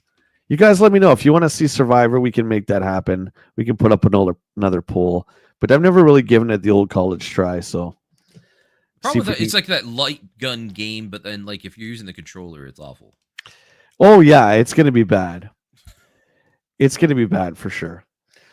Steve gives Hyperstone Heist an 8. This game plays like a Genesis version of the Turtles game we reviewed a few issues ago on the Super NES. Well, yeah? How do you not know this? Although the gameplay is good and the levels are long, the two conspire to make the effort repetitive, even on the easier settings. I have nothing against this execution. It's a great game. I just wanted diversity. So, did Steve not? Come on. Steve didn't know about the licensing agreement with Nintendo? He must have. Maybe he didn't know that it carried over to Super Nintendo? I don't know. That doesn't seem right. I don't know. Big editor and nothing. Steve, don't listen to Will. Come on our show. Come on our show. Oh, look at that. That's kind of cool. Empire Strikes Nothings. I didn't realize Capcom did this. Oh my god. Right? There's some trivia for you. Bash, thanks for hanging out, my friend. We'll see you again. Bye, Bash. Thanks for stopping in. There's trivia for you guys. So jot that down. Like, what Star Wars game did Capcom make? That's crazy. Yeah, the first thing I saw that when I said that, I'm like, wait a minute, Capcom? Yeah, really weird. Huh. I bet it's good. I kind of want to find that now. I don't have a Game Boy, but... Road Rash 2 by Electronic Arts. 8. This is one of my favorite series. I think it's a system seller for the 3DO. This was their flagship game back in the day. I'm pretty sure I would have played Road Rash 2 back in the day. But I feel like it peaked on the 3DO. I don't know if you ever played Road Rash 64. It was a little more rough. But I feel like the one on the 3DO, and it was the same version that was on the PS1, was just like perfect. Remember it had all the music from like Soundgarden and like all those bands from the 90s. Do you guys remember that? Okay. So Steve gave it an 8. I loved the original. Sorry, were you going to say something? No, I just said I was never been a big Road Rash guy. I think I played the original one, but I never played any after that. It's pretty good, man. It's a pretty good series. I love the original, which means I have to love the sequel as well, since the game is virtually the same. Rash 2. Might want to get that checked out. Serves up 5 new landscapes to motor across, while the base game remains almost identical. The 2-player mode is a good draw, but execution falls short in the same way Sonic 2 did. Still good, but I had hoped for more. 8's still pretty good. I feel like his write-up was a little harsh compared to the score he gave it. He does seem to do that regularly, though. Right. I feel like what he says and then the score doesn't really work on the same sometimes. I don't know. The first Road Rash was a lot of fun to play. Now the sequel with the split screen is even more enjoyable. It is unfortunate that the 2-player version had to have reduced graphic detail, but the gameplay is still solid and tons of fun with a second player. It's better than the first and worth buying. Huh. Not bad. Those cool Genesis plastic boxes that were just a bit thicker. They almost look like they were PC boxes. But Road Rash 2 came in one of those. I like that, how EA did it just a little bit different. They just had to stand out. Yeah. What is this? Jerry Glanville's Pigskin Football. No. Read that again. Glanville? No, the last word. Football. Yeah, thought you said football. I did. Yeah, okay. Okay, yeah, okay. Jerry Yeah, Gland's football. Bags Pigskin Football. Oh, what is it? 5. What a shock. Does anybody know what the hell this is? Razor Soft. EA Sports. It's in the game. So Steve gives it a 5. What is this game? It looks awful.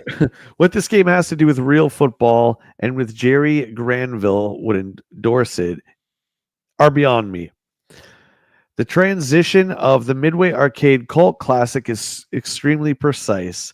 The graphics are presented well, although there never is much on the screen. The game is fun as a 2-player contest, but not overwhelming.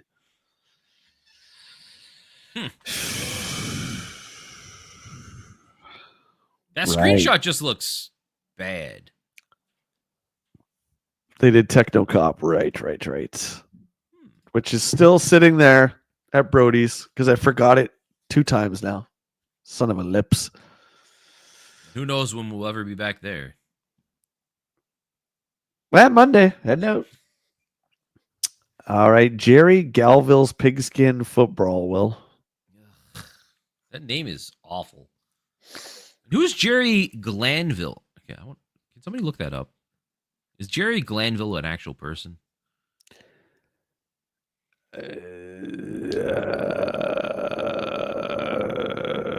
Maybe. Huh. It's called Jerry Gland's Bag. I have no idea. What's going on, Mono? Thanks for joining in. What's up, Mono? Look at Willie's crew coming in here. Appreciate that very much, guys. How you doing? Oop. There we go. You really have to stretch the definition of football to include this game in the category. No matter how it's classified, this is one fun game. Even though football is violent, this game is a killer. Oh, I get it. Forget about the rules, as this there aren't any. Get a friend for a 2-player brawl and play the game like it has never been played before. Dang straight, Adrian. Willie's friends are our friends. Let's go. Oh, thanks, my friend. Good to have you guys here. I wondered if Willie would ever get you to come on over and check out our little reads. Appreciate that very much, by the way. Wow. Willie tends to, be a little slow at sometimes, but that's okay. What? We love him anyway. Aquatic Games, Will, by EA. Now, this one looks great. Oh, is this EA characters? Because that looks like James Pond in the picture. It does look. I was thinking that when I saw it, but I don't. Let the games begin. The aquatic games, that is. James Pond returns with his friends, the Aquabats. Sounds awful. The mascot wars continue. There's 8 grueling events to test your amphibious athletic skills, along with 3 different difficulty settings designed to hone your competitive skills. Test your endurance at the 100-meter splash, the hop, the skip, the jump, shell shooting, and many others. Watch out for bad sports. Well, watch out for bad sports out to ruin the games for everyone. What? I don't know what that means. This game tries to capitalize on the track and field theme using the familiar James Pond characters, of which there is James Pond and who else? Hey, it's not their fault I don't play it, right? That's on me. The game uses the proven punch the buttons as fast as you can to build up speed play mechanics. Most of the competitive modes were too challenging without a rapid-fire joystick, and the events were all in all boring. 4. Yikes. Which is a shame because that's just wasted use of James Pond, which previously they touted as being an amazing game, right? Yeah. I kind of want to get James Pond because they said it was good, and then Josh bought a copy, and I was like, maybe. Yeah, I mean, does EA really have a mascot? I don't think they ever did they? Oh, isn't it? No, that's Ubisoft. I was thinking of the rabbits. Then it was Rain Man, then the rabbits, but that's Ubisoft. Isn't John Madden just EA's mascot? I meant like, a cartoon. I guess. Was there never not a Madden cartoon? Uh, I feel like John Madden could be like a funny like football coach turned into like hero saving kids like in a burning bus or something, you know? Did you read this one? Did you go? Did you go yet? No. We're gonna pass this aquatic games garbage. In the past, James Pond was a great tongue-in-cheek type of kids game that was also a lot of fun to play. Now, while the humor is still there, the game is no longer a kid's game as the difficulty is set way above what a kid would have patience for. On the other hand, it's just not a fun game for older players. Huh. Well, all the aquatic game fans have fun playing that. We're out of here. Get out of here. Mega Man! Look at this. We have friggin' 3 Turbo Duo games for Cutthroat. The heck's a Turbo Duo? Anybody played that thing? No, I'm just kidding. Yeah, nobody. Dial-Up Chronicles. Yeah, I used Clean Up the Picture program. And to me, it looked like she was sticking out her tongue, but she's not. Yeah, that's just kind of what happened. Exile for the Turbo Duo by Working Designs. Wow, it's actually not Hudson Soft. Exile. Doesn't look familiar to me, buddy. How about you? Never heard of it. Actually, I've never heard of any of these games. Time Cruise, Shockman. Shockman's worth a lot. It's worth a lot of money. Shockman, they had at Brody's. It was $1,000. Or no, it's $1,200. It's $1,200. It's basically Mega Man. It's like a Mega Man ripoff. Huh. That's one of the grails for Turbo. Okay. So Steve gives Exile a 7. While the style of gaming has never been my cup of tea, it's not hard to recognize the scope of this game and appreciate it on that level. In addition to supporting features served up courtesy of the CD, are first class, although I've had better music on CD games. Heard better music on CD games. Not a favorite, but still a good game for the Turbo. There's only been a few really good RPGs out this year, and this is one of them. Working Designs has established a reputation for quality software, and this disc demonstrates how good a CD RPG can be. The quest is challenging and not linear, as some of the other newer ones are. Worth looking into. Working Designs. I feel like RPGs at any stage of history command a lot of time. So for me, an RPG's got to grab me pretty quick. Do you know what I mean?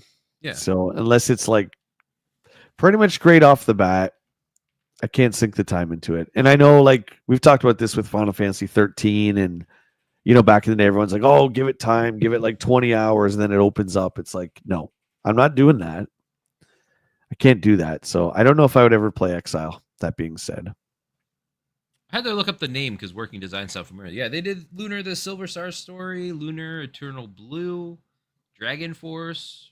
They've done a lot of RPGs. Vanguard Bandits. I knew the name sounded. Arc the Lad Collection. Okay, yeah. That's why the name sounds familiar. Christoph, good to see you, dude. Yeah, Willie's back, baby. Back. For those who don't know, like I have this schedule on my YouTube page. Okay, so of the streams coming up, and when Will's on, I put his logo on the thumbnail, so you guys will know. But we're not going to be doing this probably every Sunday due to schedules and whatnot. But yeah, Will is back now. Cutthroat says Turbo Duo finally gets some love in EGM, my friend. It's the release schedule of the games. EGM's not biased, so don't you worry about that. This is like the end of the Turbo, right? So this is just, whatever games are released, they're reviewing kind of thing. Mm-hmm. Do you know what I'm saying? Yeah. You read that, right? So we're on Time Cruise? Yep. 5. Ugh. Like, what is this? Pinball. Oh, God. Hey, pinball! We know what pinball is? I feel we could probably skip it. By Face/Turbo Technologies Incorporated. So it's another in-house game. This game introduces some interesting new twists, but the impact of its time travel theme is weak. The pinball playfield is immense, The screens not only scroll up and down to reveal new areas, but side to side also. The game is packed with targets, but the objective is to get the bonus time zones. Okay, but repetitive.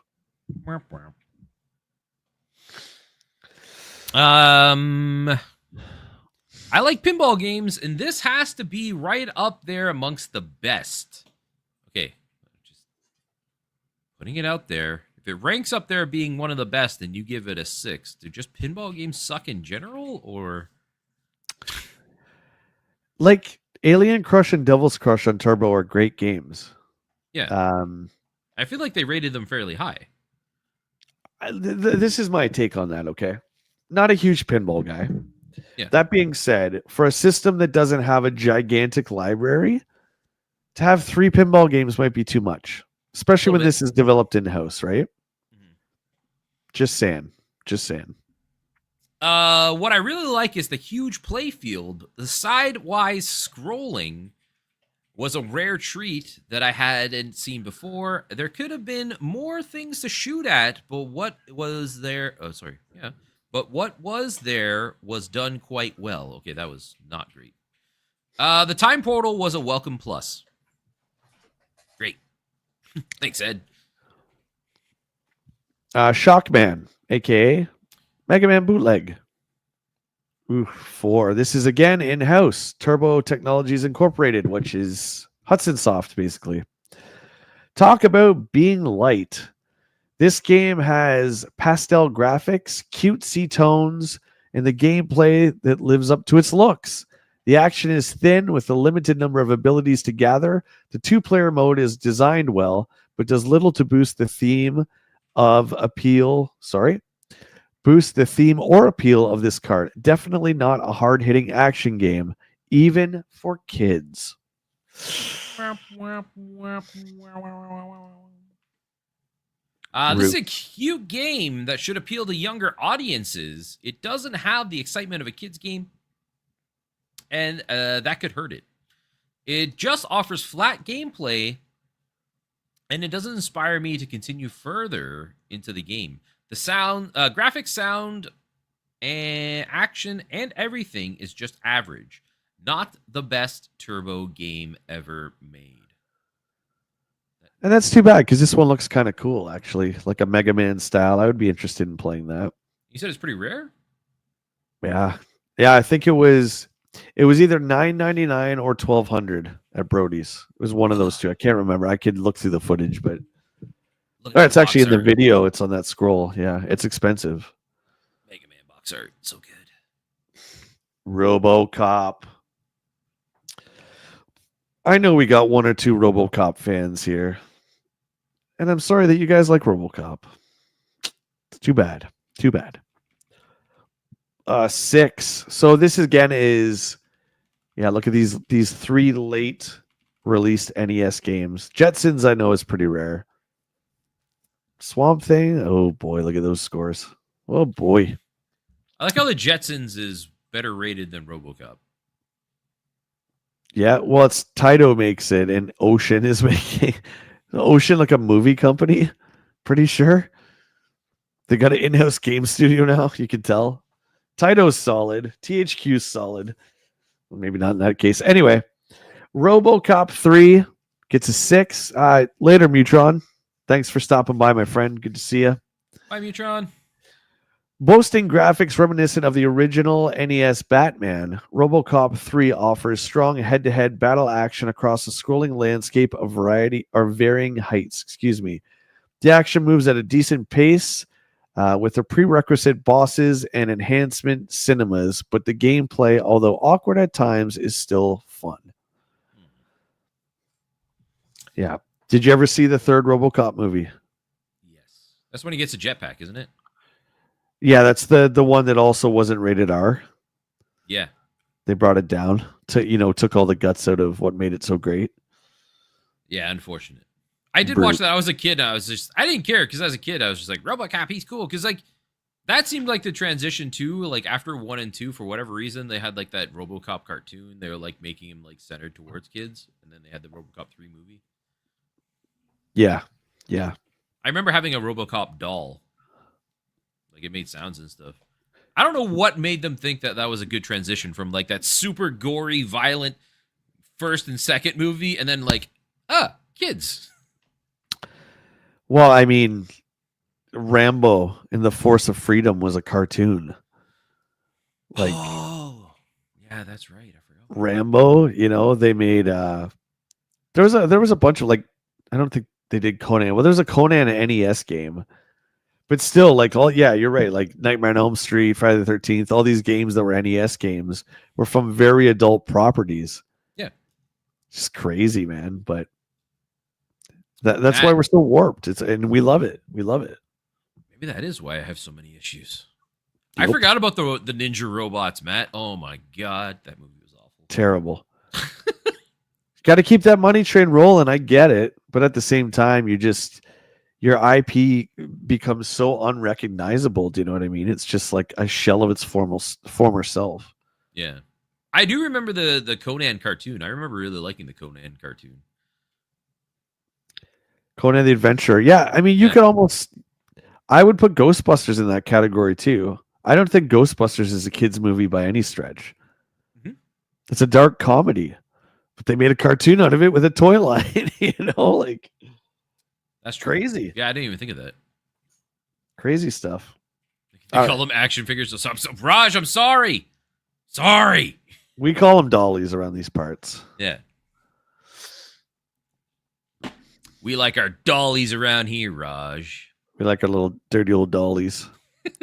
What? Did I even read RoboCop? I don't know. I don't know, man. I was just going to ask you that. There's 7,000 reviews in this issue.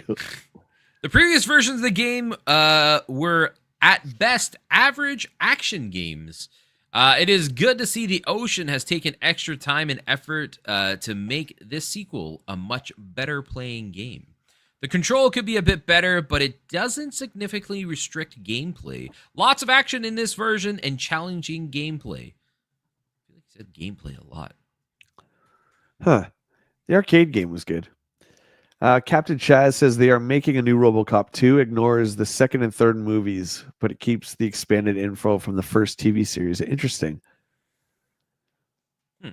I wonder if they'll keep the Rogue City game lore, because I think that was after the first game or the first movie.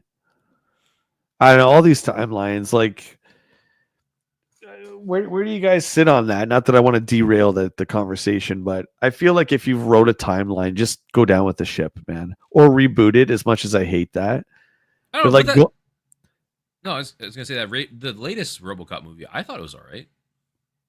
I just mean, like, and they did that Chaz as well with what was it, Halloween, where Halloween came out and now it's only like the first movie counted, and then it's these new 3 movies. It's like they just go back and they wipe out decades of films that were created. It's just so confusing.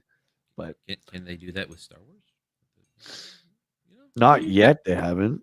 I said, can they? Well, I guess they screwed up a lot with Obi-Wan. Please don't. No, we can't go down that road. No more. No Star Wars. We're moving on. Not again. Not again. We're going on to the Jetsons. Another futuristic video game set in space. Yeah, why haven't we got a Jetsons reboot? Any Hanna-Barbera properties like Casper, Yogi Bear, Jetsons, Flintstones. Yep. That Flintstone, I always say that Flintstones movie, the first one, like the live action one, I freaking love that movie. It was good. What? Do you know that there is a Super Nintendo game based off the movie? Yeah. I played it as a kid. You should buy it as an adult. The Jetsons by Taito, fantastic company. Gets a 7 from Steve. This game combines some nice cartoonish style graphics with an interesting play technique to serve up a very addictive NES cart. Uncovering the various power-ups hidden under the piles of cubed crates, piloting George through each stage delivers cool visuals, nice sounds, and above all else, strong gameplay. I never played this one. Yeah, this cartoon for me was always on at like 6:30 in the morning. Yeah. That was like the Um, Flintstones and stuff for me too. Like they were like those super early morning yeah, cartoons that like yeah, if you were for whatever reason up at that ungodly hour, you could yeah. see them. Same I with never Hercules. watched. Remember I Hercules? never watched cartoons as a kid, for one reason. It's because I wouldn't. I already didn't want to go to school, but you add cartoons, and that really would have made me not want to go to school. So I just didn't watch any cartoons in the morning. There you Hmm. go. Huh. But I remember Jetsons. Yeah, it was always on super early, but I couldn't really tell you what it's about. Isn't it just like Flintstones, but in the future? It's the same thing, right? I feel like it's kind of the same thing. Yeah. Right. Yeah. Taito has a solid game here based on a popular cartoon series. The graphics are very good, and best of all, there is a lot to do in the game. I found myself really getting into this cart and enjoying it straight to the end. With a lot of hunt for this soft. What? With a lot to hunt for this soft. Okay, yeah. Will not only appeal to the younger crowd, but also the more experienced players. They're hunting those softs. All right. This is like a decently rare game for NES. Not out there, but it's you definitely don't see it all the time. So there you go. It's pretty cool. Swamp Thing. I always get Swamp Thing and like Toxic Avenger mixed up. I know they're completely different characters, but anything that comes from the swamp, I really don't give a lips about. That being said, Yeah, I'm gonna say yeah. I'm trying to get that correlation. They're like Swamp Thing didn't get mutated, right? From like well, there's like Swamp Thing, and then there's like, is he Marvel and the DC version is Man Thing? Isn't that how it works? you're asking the wrong guy on that one. Well, chat, you guys can. JT knows, Matt would know, Cutthroat would know. So Swamp Thing is Marvel, right? And Man Thing is DC. There, Matt says Swamp Thing is DC. Okay, well, Man Thing is what? Marvel then? The frick is a man thing? He's just like a man with a thing. What kind of name is that? Oh Very no! lazy. Watch out for man thing. Other way around. Okay, so I don't know what is what, but one is DC, one is Marvel, and then Toxic Avenger is like a trauma movie that has nothing to do with any of these. Okay, got it. got it. Regardless, THQ not delivering on the Swamp Thing IP. At a whopping 2 megs, this bad boy gets a 3 out of 10 from Stevo. Swamp Thing fails to deliver on any of the themes it sets out to address. The graphics and animation are substandard, with detail playing a secondary role in the visual department. Each level leads up to no type of climax at all. While Swamp Thing could have been cool, this effort definitely looks rushed. That screenshot doesn't look great. No, it's yeah. Look at the backgrounds. It's just like Ugh. black blob. It's supposed to be a hill. Even though the NES is not the most technologically advanced machine, a lot of the newer carts have shown that good games can still be made for this system. This cart doesn't offer anything new, with sound, graphics, control, and gameplay being less than average. So is the overall game rating. A disappointment. Thanks for the info, gents. Keeping us straight here. Yeah, I knew one was one and one was the other. Exile. Swamp Thing movie with Heather Locklear. Never seen that. Game Boy territory. So we're into 1993. Yeah, the Game Boy has been out since what? Was it 88, 89? Sounds right. We're getting up there now. T2, the arcade game for the Game Boy. Who would have thought? So this is brought over by Acclaim. So they translated this for the Game Boy. It gets a 7. That's pretty decent for a Game Boy game. Yeah.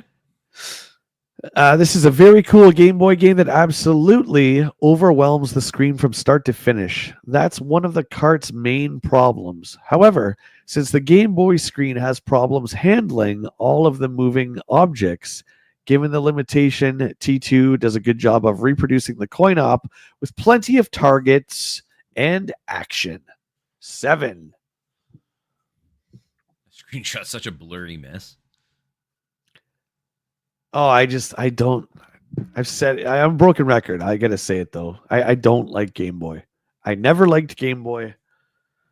I appreciate the hardware of the time, but man, even when we were younger and had like robot eyes, it was still like maybe that's why we have glasses now because the Game Boy. It was the Game Boy started. The Game Boy started our vision problems, right? And then to solidify it, you put your eyes in the Virtual Boy, and that was like the icing on the cake. Blind.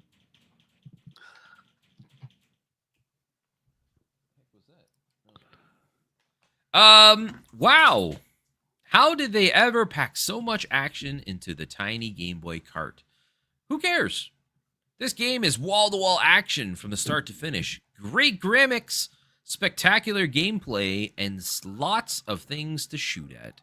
With more games like this, I might just go out and buy a Game Boy. Now, how do I plug the Super Scope into GB? Oh man, Matt. Yeah, I think you're definitely in the majority there. Most people loved the fact that you could take games on the road like that. Yeah, just for me, it was always I wanted to be on the TV, but that's just me. Dig Dug, oh boy. Then they had the Super Game Boy. Super Game Boy, yeah.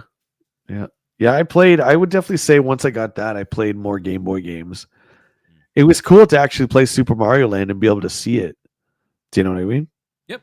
No, I agree with you there. Yeah, JT didn't Dig Dug. like it.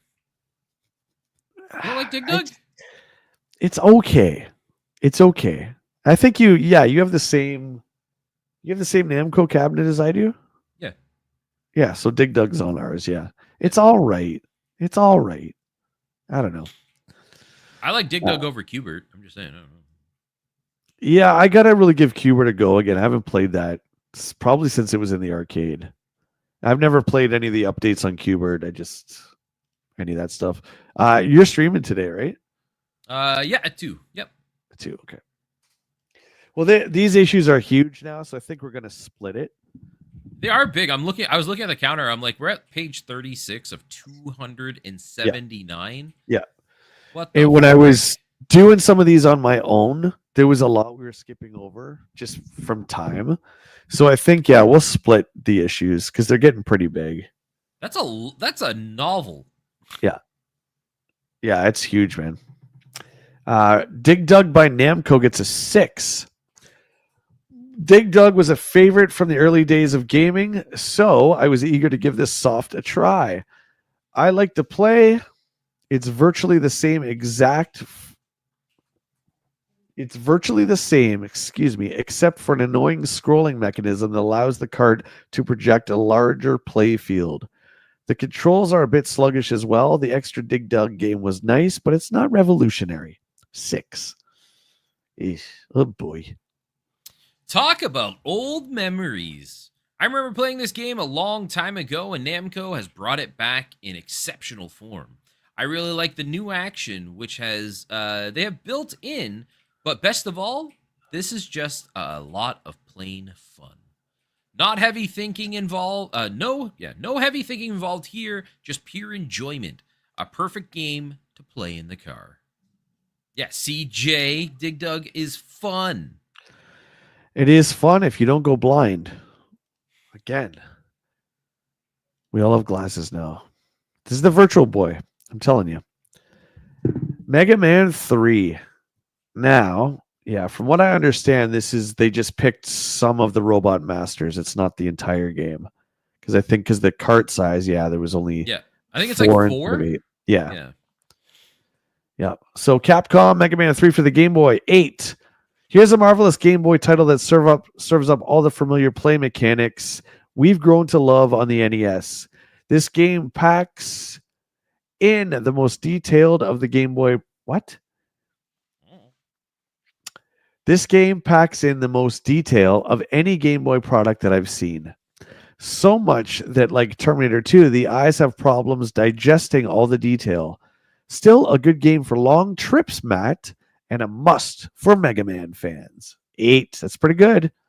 I was reading the synopsis on this one. It looks like this one actually has the 8 Robot Masters.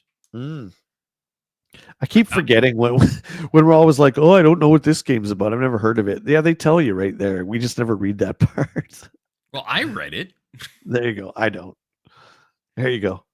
Capcom has created a near perfect copy of the NES version. The game plays the same, looks the same without color, of course, and almost sounds the same. This is easily one of the best Game Boy action titles to come out in a long time.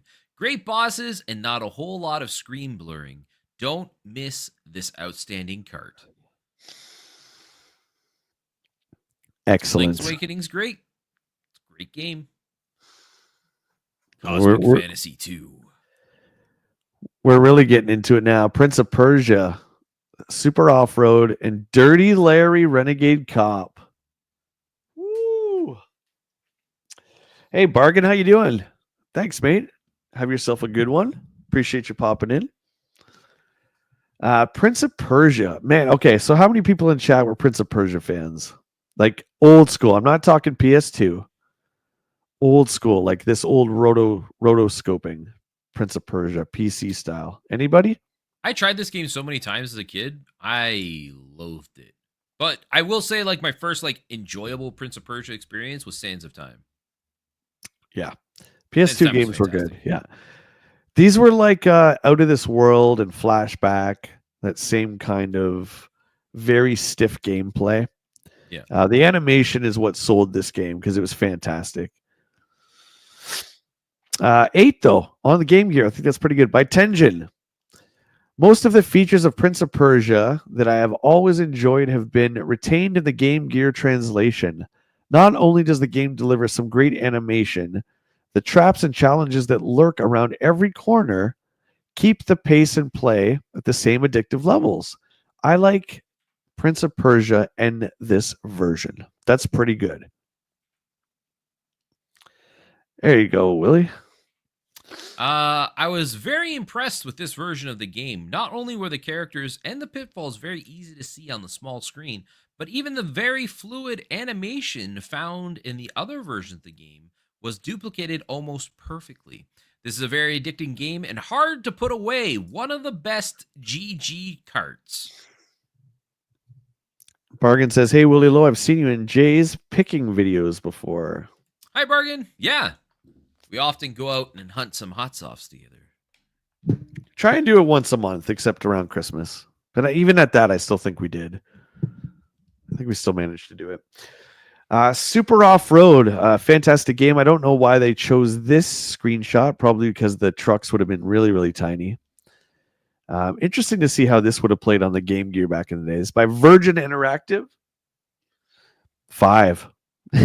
Maybe not so good. Not so good.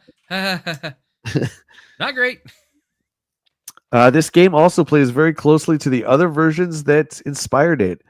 The game is more difficult to follow on the Game Gear due in large part to the small size of the screen. Beyond that complaint, however, the gameplay seems more repetitive on the portable and not quite as exciting as other versions. 5. Super Off-Road was hard to see in the arcade, harder to see on the TV, and now even harder to see on the small portable screen. After a while, it gets tough on the eyes, and I found I just couldn't play the game for very long. The truck controlled well and was faithful to the arcade game, but it was just too small. In this case, I guess size does matter. Yeah. Ba-da-ba-ch. I like it. I like it. And then we're moving on over to Dirty Larry by Atari. This was what I like to call a system seller. This was one of their big games that they said, everyone's going to want a Lynx. It didn't really turn out that way, but never got to play Dirty Larry. Our buddy Skylar had this. Well, he had the Lynx at least. And I don't remember really playing Dirty Larry at all. It sounds kind of cool. I guess maybe. Yeah, I've never heard of this one. I never had a Lynx or anything, so that's probably why. But so Steve says, I liked the cinemas and storyline buildup of the game a lot. The action, on the other hand, is another story altogether. While this cart looks fantastic, the level of technique is dreadfully low. You move and respond to attacks in the same way throughout the game. At least it shows Atari is making progress. Good old Atari. Easily one of the best Lynx games to come along in a long time, with exceptional graphics and a solid gameplay, though too easy for my tastes. Dirty Larry. That's a good name. I know it's I guess spin off like Dirty Harry, but Dirty Larry is still pretty good. Shows that the Lynx is back. I don't think it is. While the game starts off hot, it just seems to stall after a while, as it requires you to do the same things over and over again. It's almost like it's a video game. No way. Dirty Leisure Suit Larry. Yeah, pretty much. Pretty much. Okay, I think 2 hours in, I think this is a good time to stop. We're going to split the part, as they say. Will and I will discuss when we're available to get together to do the EGMs next. Hopefully we'll be coming back at you soon. But we're definitely going to stop here because I feel like there's a lot of history and info that I really don't want to skip over. I just don't. So, you good with that? Yeah, of course. Good with that. Sounds good. You're streaming today. You're doing Monster Hunter? Yeah, play more Monster Hunter over on the Twitch side of things. You can find me over at twitch.tv/WillyLo. And you also find me here on YouTube. I have 2 new videos that I've launched based on retro games that we've collected together. We got one on Adventure Island and Blaster Master. Yeah, they're really good guys. Make sure you check them out. We'll put a lot of work into them. I too have a newer video that came out last week. Just me sitting down talking about Resident Evil and just my memories of that. So make sure you check that out as well. But we want to give a round of applause to WillyLo for coming back. It's good to have you back, buddy. Back in the saddle. And again, guys, make sure you check my homepage on YouTube here for the schedule of things to come. If there is stuff that's not up for my Monday to Friday, it's because we're doing a playthrough. Like we're going through Ocarina right now. And it just depends on where we end, right? So that's why you won't see sometimes from day to day. But thank you again, guys, for the 75K subscribers. We're going to celebrate that on Friday. Heck yeah. And tomorrow we have our Monday Hell Ride with Contra for NES. Are you gonna do you gonna be just doing like the regular lives, or are you doing unlimited lives? Well, it's 30 lives. Yeah. Probably try the 30 lives at first. I don't know if I've ever done 3. Have you? That's pretty rough. No, that's tough. I was playing Adventure Island recently for that last video, and like you started with 3 lives.